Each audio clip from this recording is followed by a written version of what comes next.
Doctor Babasaheb Ambedkar हे फक्त भारताचे संविधानकार नव्हते, तर ते आधुनिक भारतातील सर्वात उच्च शिक्षित आणि विचारवंत व्यक्तिमत्वांपैकी एक होते.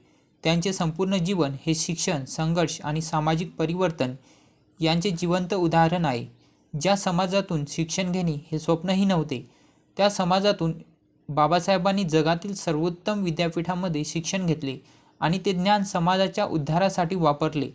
बाबासाहेबांचा जन्म अशा काळात झाला की जातीभेदाने दलित समाजातील मुलांना शाळेत बसण्याचा, पाणी पिण्याचा किंवा शिक्षकांकडून समान वागणूकचा हक्क नव्हता.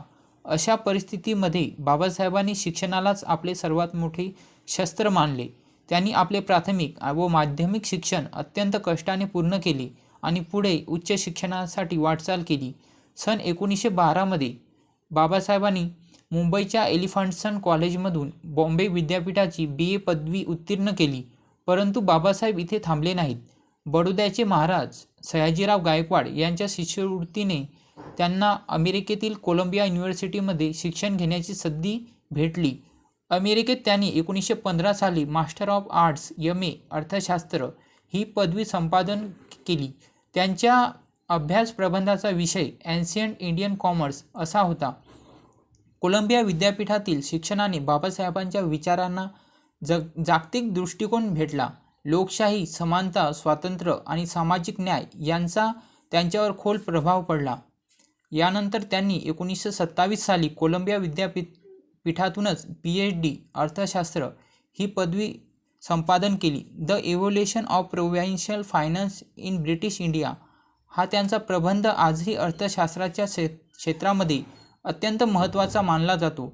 हा प्रबंध त्यांच्या अभ्यासाची खोली आणि बौद्धिक क्षमता दर्शवते. बाबासाहेबांचे शिक्षण इथे संपले नाही. त्यांनी इंग्लंडमधील लंडन स्कूल ऑफ इकॉनॉमिक्स येथे उच्च शिक्षण घेतले. तेथे त्यांनी MSc इकॉनॉमिक्स पूर्ण केली आणि पुढे डॉक्टर ऑफ सायन्स DSc ही प्रतिष्ठित पदवी उत्तीर्ण केली.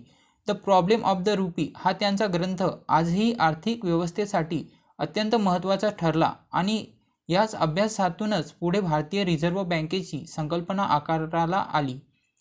याशिवाय बाबासाहेबांनी लंडनच्या ग्रेस येथून बार ॲट लॉ ही कायद्याची सर्वोच्च पदवी उत्तीर्ण केली. ते उच्च दर्जाचे वकील, अर्थतज्ज्ञ आणि समाजशास्त्रज्ञ म्हणून ओळखले जाऊ लागले.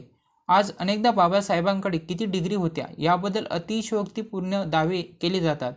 प्रत्यक्षात बाबासाहेबांची महानता डिग्रीच्या संख्येत नव्हे, तर त्यांच्या गुणवत्तेत आणि त्या शिक्षणाच्या समाजासाठी केलेल्या उपयोगात होती. त्यांनी शिक्षणाचा वापर वैयक्तिक संपत्तीसाठी नाही, तर दलित, शोषित आणि वंचित समाजाला न्याय देण्यासाठी केला.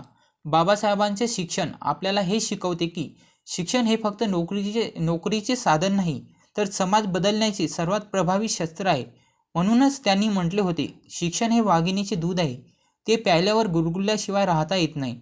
अशा प्रकारे डॉक्टर आंबेडकर यांचे शिक्षण हे संघर्षातूनच घडलेले पण संपूर्ण राष्ट्राला दिशा देणारे होते. त्यांचे जीवन हे प्रत्येक विद्यार्थ्यासाठी, विशेषतः वंचित समाजातील तरुणासाठी प्रेरणास्थान आहे. शिक्षणाच्या जोरावर अन्यायाविरुद्ध उभे राहता येते आणि संपूर्ण समाजाचे भविष्य घडवता येते, हे बाबासाहेबांनी आपल्या जीवनातून सिद्ध करून दाखवले आहे. जय भीम.